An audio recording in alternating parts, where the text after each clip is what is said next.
Med en tydlig röst för eldsjälen och debattören Pelatil, naturens viktiga talan. På ett tydligt och medryckande sätt sprider hon budskapet om naturens självklara rättigheter. Med outtröttlig energi arbetar hon för en internationell lagstiftning mot miljöförstöring och för hela jordens biologiska mångfald. Hennes röst för naturen når över alla gränser hela vägen till FNs innersta hjärta. Stort grattis, och får jag be Hans Majestät att komma fram.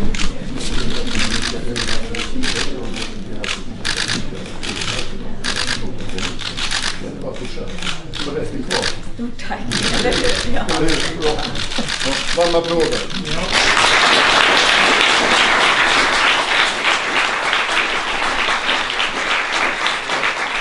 Jag vill framförallt tacka naturen såklart. Som ger mig och oss allt vi behöver att dricka, allt vi behöver äta, det vi har på oss, det vi bygger våra hus med. Men jag vill också tacka den rörelse som jobbar dag och natt av kärlek till livet, till den här naturen, och gör det ofta outtröttligt och utan att kunna betala sina räkningar och ibland till och med riskera sina liv. Och det är på grund av att det finns en fundamental missuppfattning i vår kultur. Ett antagande om människans plats i världen som har levt så länge att det verkar svårt eller nästan omöjligt att ta sig ur det. Och Magnus, som kommer att stå här snart, han har skrivit en låt med samma namn som det här antagandet. Disconnected from the world. Sedan de gamla grekerna i över 2000 år har vi i västvärlden tänkt att vi är skilda från naturen. Men det här har ju aldrig varit sant.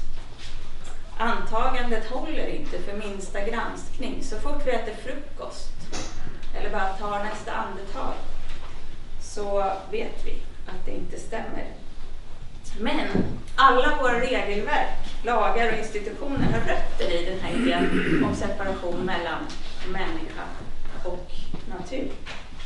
Och vi har levt med den i sådär 100 generationer, så länge att vi har glömt, och vi har nästan glömt att vi har glömt att vi alltid är en del av naturen. Och därför så ser vi naturen som enbart en resurs för oss. Därför tycker vi att det är självklart att företag har rättigheter, men inte skogar, hav eller hackspettar. Det är den här världsbilden som vi lever med konsekvenserna av idag, med utrotning av arter, klimatförändringar och rubbningar i alla jordens levande system, som Fridays for Future så kraftfullt har visat och som Världsnaturfonden så länge har arbetat med. It's panic out there in the streets, sjunger Magnus i den här låten. Och jag vill att ni ska känna panik, säger Greta Thunberg. Och jag håller med, det är läge för panik så att vi börjar agera. Ordet panik betyder det som kommer från Pan. Den grekiska guden, trickstern, skojaren, som är också associerad med naturen. Skogarnas och ängarnas gud. Han som busar och ställer saker på ända. Om vi ska kunna ställa om till en kultur i samspel med naturen så behöver vi nog ställa saker på ända nu. Den ekologiska krisen är på det sättet en existentiell kris. Vi behöver tänka om människans plats på jorden. Och det är på sätt och vis hoppfullt. För vi har knappt börjat med det ännu. Vad blir möjligt om vi gör det?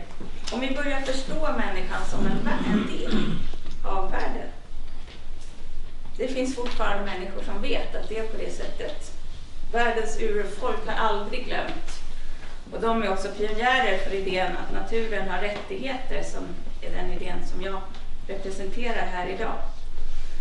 Det är en idé med potential att vara den synvända som krävs. Genom att erkänna naturens rättigheter i lagstiftning kan vi skifta de mönster som gör att miljöförstöring idag är vardagsmat. Vi kan reglera oss själva som om vi vore en del av jordens levande sammanhang, som som jag alltid är. När jag började arbeta med naturens rättigheter, då verkade det som en utopisk idé, och det sa alla till mig också. Ja, det där verkar jättespännande, men det är ju helt omöjligt. Och inte ens jag hade faktiskt i min vildaste fantasi kunnat föreställa mig hur fort det här skulle gå.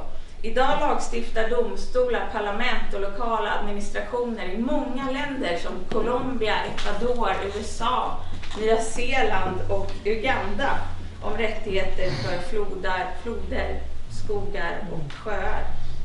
Kyrkornas världsråd, en organisation som omfattar 500 miljard kristna, efterlyser nu en deklaration om Moder Jords rättigheter inom FN.